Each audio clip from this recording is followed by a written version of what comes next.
Good afternoon. Thank you, Frank, and welcome everyone. My name is Diana Brecher, and I'm the Scholar in Residence for the Thrive RU program at Ryerson, and it is a pleasure to be here with you this afternoon.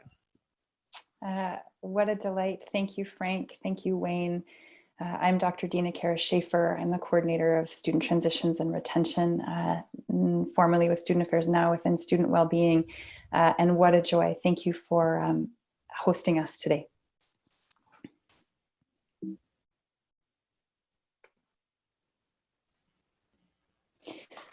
So what frames our presentation around coping during this time of COVID, and all that's uncertain and out of our control given the current context? What can we do to bring more health and hope to our days? That's really what's going to guide us today. We offer the following strategies, not as rigid to-dos. There's nothing prescriptive here. We're not offering them as should be doing this or that. It's not glib advice, but rather to support you in both uplifting and grounding your days to help you thrive, even if a little bit more while at home. So what about surprise? So how can we surprise ourselves with things in our lives? So could you take on the challenge of starting something new and see where it takes you? So maybe it's something you want to learn or something you've always wanted to get back to and couldn't.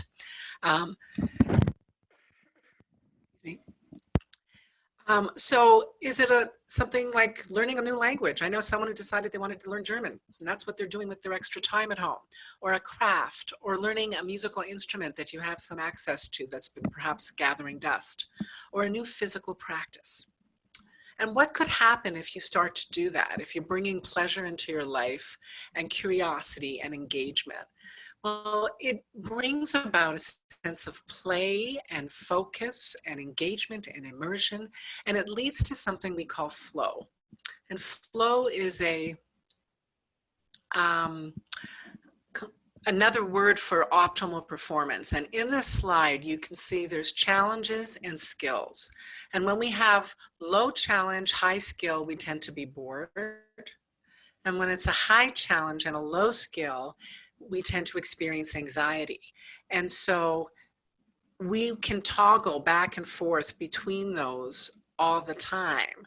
But when we're right smack in the middle, where anxiety meets boredom, that's where flow happens, where we just have enough skills to meet the challenge we are facing.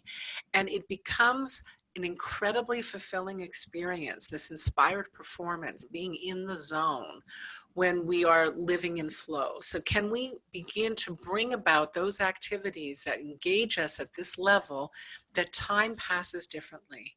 And that can be an incredibly positive way to spend some of our time now.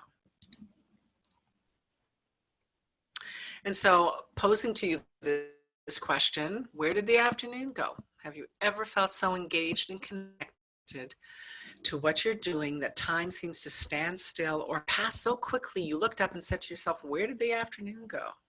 This is what it feels like to be in a state of flow, of being in the zone. And so the challenge to you is, can you engage in activities that bring you into a state of flow more often and on purpose? Okay, so we've talked surprise, social, shaping and structuring our days intentionally. Now let's talk about movement. So we've included in our slides some of the studies, and everyone will have access to the slides in addition to the webinar. And if anyone is interested to do a little bit more reading about the cognitive impacts, the really beneficial cognitive impacts, here are two studies. But in this situation that we're in now, some folks might be feeling, I'm so nervous, or I'm so worried, or I'm so preoccupied with finishing courses that I had intended to be in person and now they're all online. Or what on earth is my work life going to look like this summer or starting again in September? We might not even feel our physical bodies. So a way to start is to engage in a body scan. And you'll notice here and throughout this presentation that there are links. So you'll have, again, the slides afterwards, and feel free to dive deeper into any one of the suggestions that you feel has most resonance for you. But if you're not even sure sort of how to move out of the state of worry and back into your body, a great way to do that and really feel the feedback your body is giving you is with a body scan, a guided body scan. And you might find things like, wow, I'm quite exhausted, or what tires me out more is maybe it's particular food, or maybe it's toggling between many activities. Here is a link to active well-being, which is very much a part of the Thriving in Action and Thrive RU projects that Diana and I lead. And our friends at the RAC, Ryerson's Athletic Center, have really taken on the digital active well-being project. And so if any of you still want to be part of the Ryerson kind of movement community, there are ways there through that link to engage in that.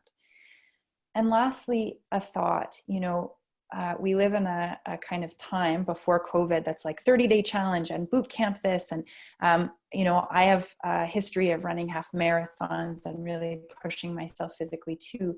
But one reminder is that we are all existing with a burden of stress, quite unusual stress, on top of which we're caring for others, planning for our future, trying to financially cope, trying to think about what courses or what work is going to look like.